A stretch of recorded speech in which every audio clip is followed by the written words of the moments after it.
Welcome to another episode of the Shared Learning Podcast. Today we're here with Rebecca. Rebecca's here to talk to us about a really great project that enabled some partnership between learning and the primary program and an external partner. So can you tell us a little bit about the project just to get us started? Yeah, we had an inquiry unit on how Stavanger has changed over time due to the pursuit of its natural resources, mainly oil and gas. And the students early on in the project, they went to the Oil Museum to explore some evidence and to look at finding questions about how Stavanger has changed. And when we came back and reflected on that event or that activity, the students really noticed a connection between why they were here in Stavanger, why ISS was here, and how ISS mimics a bit of the oil industry with the ups and downs and the changes it has experienced as well. So the kids thought they wanted to share their connections that they made about how ISS and the oil industry has been tied together, and they wanted to share that with the Oil Museum. So that started the process with having first just initial talks with the students about what kind of ideas did they have to show those connections. And it came about a lot with the questions that they had. One interesting question was a group of students wanted to look at how the numbers of the population of ISS has changed over time, and they wanted to see if that had anything to do with the prices of the oil and gas. Oh, that's interesting. And so we had the students generate some ideas on what they wanted to look into, and a lot of it was focused on ISS and how unique this school is in the area of Stavanger. And that got us going into communication with the Oil Museum representatives about if they would be willing to have the students share their work with them. It's really interesting how this project evolved from kind of a question that you typically have inside of your curriculum, and it sort of extended. In our conversations yesterday, it sounded like a really natural extension from a student idea into this exhibition that you developed. Yeah, I mean, we have guided questions, of course, that go with our unit, but then it was the students' kind of curiosity about. There was a little in the Oil Museum. One of the areas talks a bit about ISS, and that was something the students were more curious about. They're like, "Oh, we're in the Oil Museum, but it doesn't tell who we are." They talked about their diversity, their internationalism, and that came out of talks with the kids investigating why they were here, where their parents consider home. A lot about that third culture kid came out with what do you consider home. And that was kind of where they started with the idea that ISS is a special place for learning. How do we want to share that? How do we want to show that to the wider public?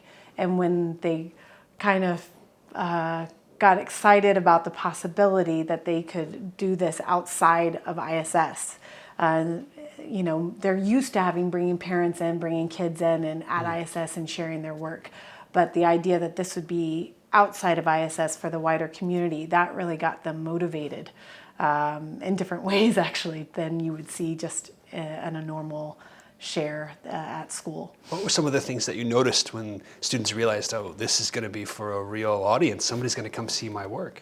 The professionalism, for one thing, especially when they were editing and publishing their products at the end. They knew that the museum representative was coming to look at their products, and the students were very keen to make sure that they had everything spelled right. We had to do a lot of fact basing because it's not easy doing the research at a fourth grade level, but we brought in old ISS yearbooks to look at ISS trends, and they really were careful with the research materials. Like we used, I think, the first ISS yearbook from 1960, I think it's like 1966, and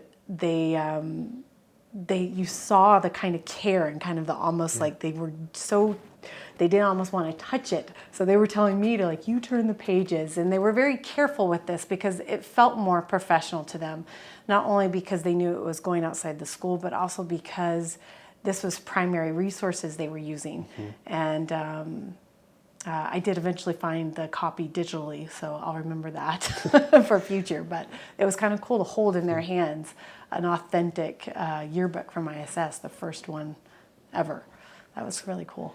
That's amazing. I'm also curious about your role in helping to kind of enable students to take this thing from the classroom and then extend it into this exhibition that they ultimately presented at the Oil Museum.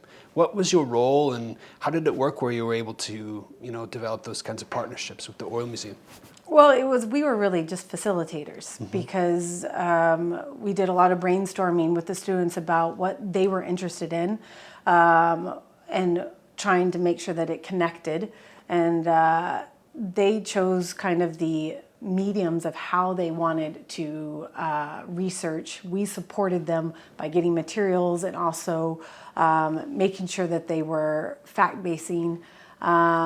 And also we were facilitators with the museum representatives, the people there, because this was the first time that they had done this. The museum had not collaborated with another school like this before. So I think it was a new for them as well. So it was a bit of a new experience on both ends. And that was kind of nice because the students also picked up on that as well, that because for a while we didn't know for certain if this would happen or not. Sure. We were going on like it would, but we hadn't gotten the green light from that this was going to actually be presented in the museum. So, it was a bit of like suspense there for a while. But I think that added as well to the fact that the kids also wrote, when I was writing an email to the museum representatives that they were going to take to the board, we had a meeting with the kids and I said, okay, if you were going to persuade these group of museum representatives to show our learning, what would you say? So I was adding their quotes in to the email that I had written, expressing our desire to collaborate with them. So that was kind of nice too. That the people that worked at the museum, they loved that. They said we really liked hearing the students' voices and why they wanted to do this. So I was hoping that kind of pushed them towards collaboration.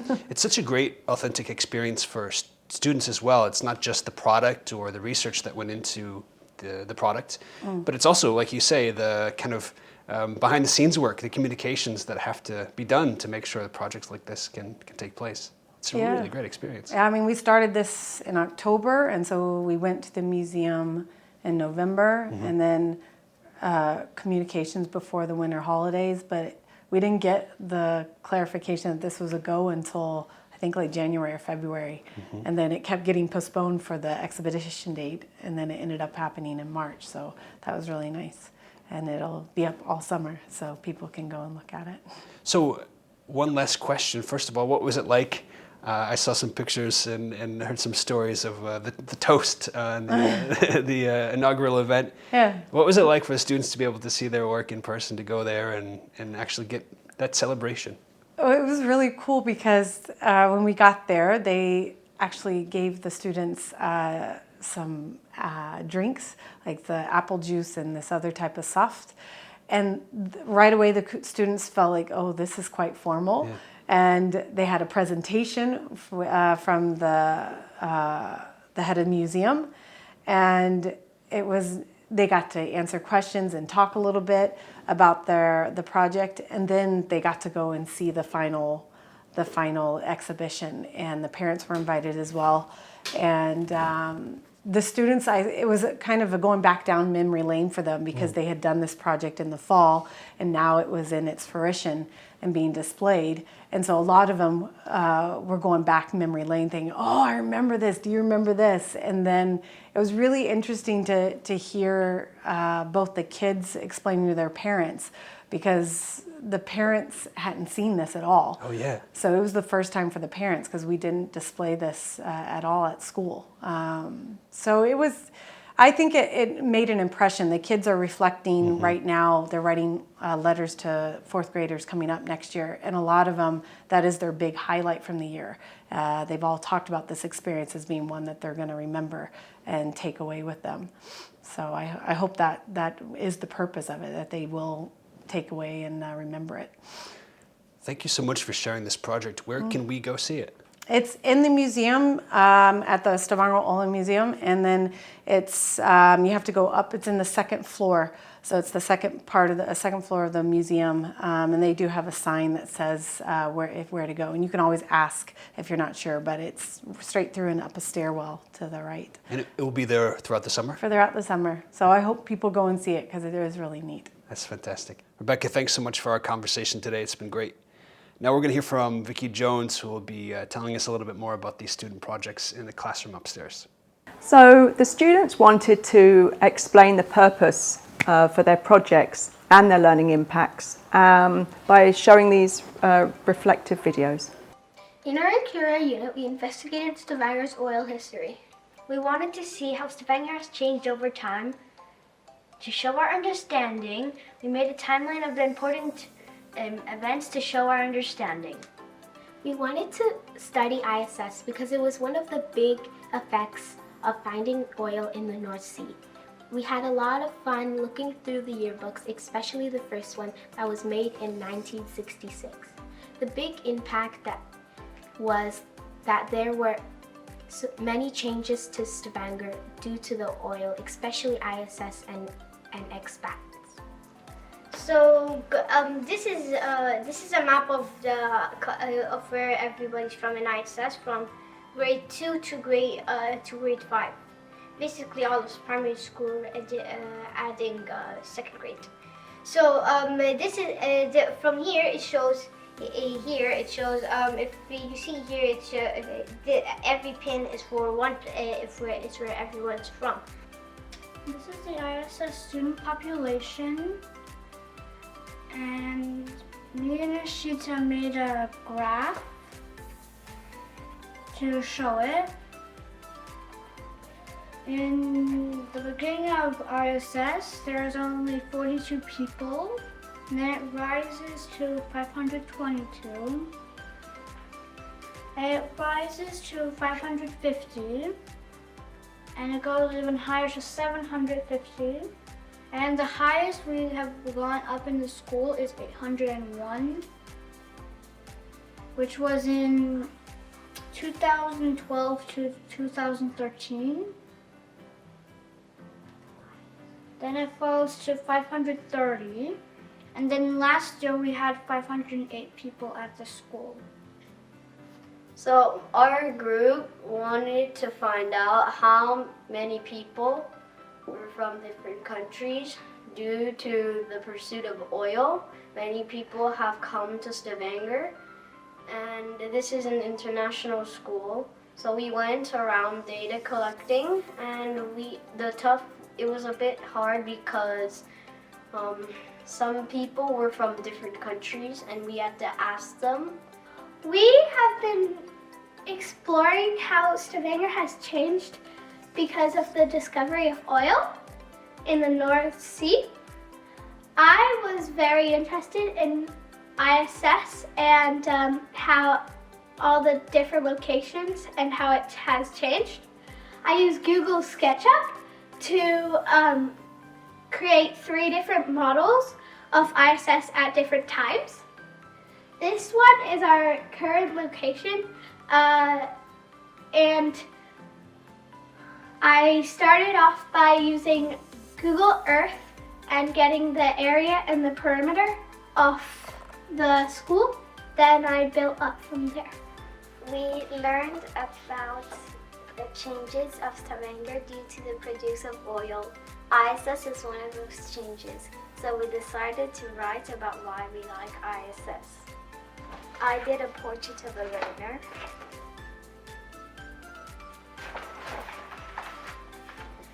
I did an essay why I like ISS, what is 4 pages long. I wrote fun fact why ISS is special to learn. I've written a poem the title is Ode to ISS in Stavanger. I researched about why Stavanger is a special place to live.